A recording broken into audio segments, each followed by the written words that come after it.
আসসালামু আলাইকুম। ইতিমধ্যে ক্রোয়েশিয়ার বর্তমান পরিস্থিতি নিয়ে অনেক আলোচনা করেছি এবং এই ফেসবুকে বা বাংলাদেশে যে কথা চলতেছে যে ক্রোয়েশিয়ার ভিসা বন্ধ হয়ে গেছে, ব্যান করে দিয়েছে, সেগুলো নিয়ে অনেক কথা আমি বলেছি বা অনেক ভিডিও আপলোড করেছি।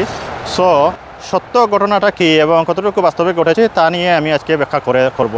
আর ক্রোয়েশিয়ার ভিসা কি একেবারে বন্ধ করে দিয়েছে, কি আর ভিসা দিবে না, সে বিষয় নিয়ে আজকে কথা বলা যাক।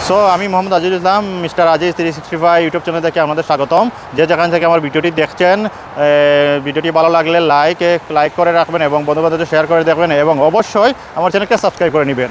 আর যারা সাবস্ক্রাইব করেছেন তাদেরকে অসংখ্য ধন্যবাদ। ফার্স্ট অফ অল আমি বলবো, ক্রোয়েশিয়ার ফরেন মিনিস্ট্রি, স্বরাষ্ট্র মন্ত্রণালয় এবং এমপ্লয়ি অ্যাসোসিয়েশন 5টি বিষয়ে সম্ভাবনা দিয়েছে বিদেশি কর্মীদের বিষয়ে। 1 নম্বরে বলবো বেতন এবং স্বাস্থ্য সেবা উন্নত করার পরিকল্পনা।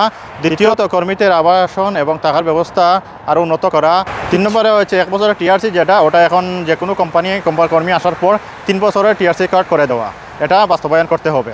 আগে চাকরি হারালে 15 দিনের ভিতরে চাকরির জন্য কন্ট্রাক্ট করতে হতো, তা এখন আরও বাড়াতে হবে, যে 15 দিন না নিয়ে আরও এই সময়টা বাড়ানোর জন্য এটা উল্লেখ করা হয়েছে।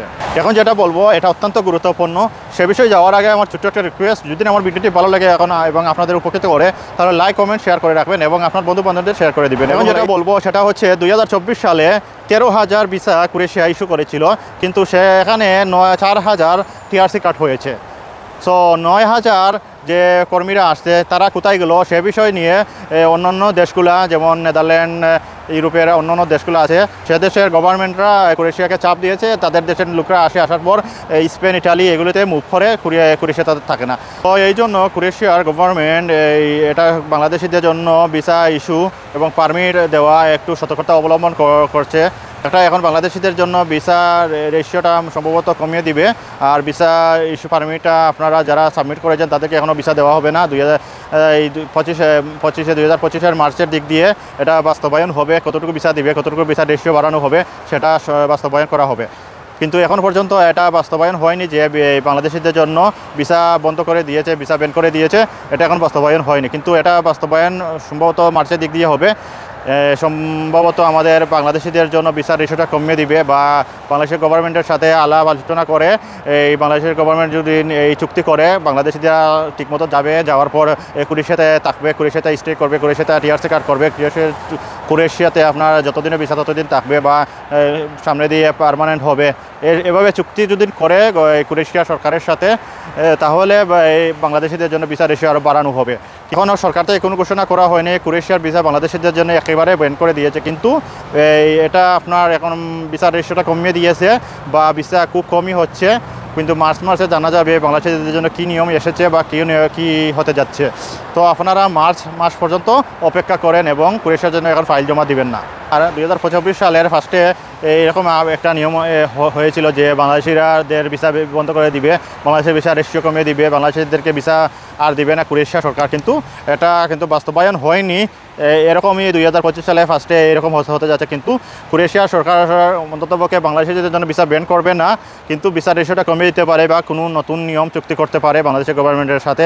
যদি চুক্তি হয়, ভালো একটা চুক্তি হয়, তাহলে ইনশাল্লাহ স্বাভাবিক হয়ে যাবে ক্রোয়েশিয়ার জন্য, আবার বাংলাদেশিদের জন্য ভিসা রেশিওটা আরও বেড়ে যাবে। এখন বলা যাক, যারা পারমিটের জন্য অ্যাপ্লাই করেছেন বা পারমিটের জন্য ভিসার জন্য এমবাসি, বিএফএস ফেলে দিয়েছেন, ফাইল সাবমিট করেছেন, ফিঙ্গার দিয়েছেন বা পাসপোর্ট জমা দিয়েছেন, তাদের উদ্দেশ্যে তাদেরকে বলবো, আপনারা যারা দিয়েছেন তাদের জন্য সব কিছু ডকুমেন্ট ঠিক থাকে, কোম্পানি রিয়েল থাকে, তাহলে ইনশাল্লাহ ভিসা হয়ে যাবে।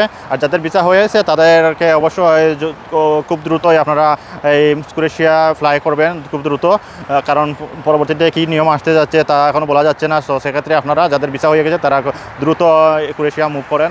আর যারা ভিসার জন্য অ্যাপ্লাই করেছেন, ইনশাল্লাহ আপনারা সব কিছু ডকুমেন্ট সব কিছু ঠিক থাকলে ভিসা হয়ে যাবে ইনশাল্লাহ।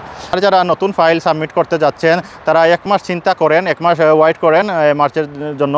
আর যদি ক্রোয়েশিয়া না দেন, তাহলে ইউরোপের অন্যান্য দেশ আছে, এইদিকে নজর দিতে পারেন, যেমন স্লোভাকিয়া, বুলগেরিয়া, রোমানিয়া, এগুলোতে ভিসা এখন হচ্ছে। সেগুলো থেকে আপনারা নজর দেন, সেগুলোতে ফাইল জমা দেন। অবশ্যই এগুলো সেনজেন দেশ, এগুলোতে আসলে আপনারা অন্য দেশে যেতে পারবেন, বাইরে দেশে আপনার স্টে করে আপনার ফ্যামিলি নিয়ে থাকতে পারবেন। বুলগেরিয়া, স্লোভাকিয়া এবং রোমানিয়া এগুলোতে আপনারা লাইফস্টাইল অনেক ভালো, সেনজেন যেহেতু সেনজেন দেশ, সেক্ষেত্রে সেনজেনের যে সুযোগ সুবিধা এখানে সেই সুযোগ সুবিধা পাবেন। শেষে যেটা বলবো আমি এটা আপনাদেরকে একটা সাজেস্ট করবো যে আপনারা যদি এই ইউরোপিয়ান ইঞ্জিনিয়ার যে কোনো দেশের জন্য অ্যাপ্লাই করেন তাহলে সরকারি যে এজেন্সিগুলো আছে, সরকারি আন্ডারে যে এজেন্সিগুলো আছে সরকার অনুমোদিত এবং যারা বিভিন্ন দেশে মানুষ পাঠিয়েছে ইউরোপিয়ান ইঞ্জিনিয়ার, সেগুলা এজেন্সিকে দেখে ভালোভাবে চেক করে আপনারা ফাইল সাবমিট করবেন, ইনশাল্লাহ ভিসা হবে। তো এত সময় আমার সঙ্গে থাকার জন্য এবং আমার ভিডিওটি দেখার জন্য আপনাদেরকে অসংখ্য অসংখ্য ধন্যবাদ। আর আমার নেক্সট ভিডিও পেতে আমার সঙ্গে থাকুন এবং আমার চ্যানেলকে সাবস্ক্রাইব করে রাখুন। ওকে, আল্লাহ হাফিজ।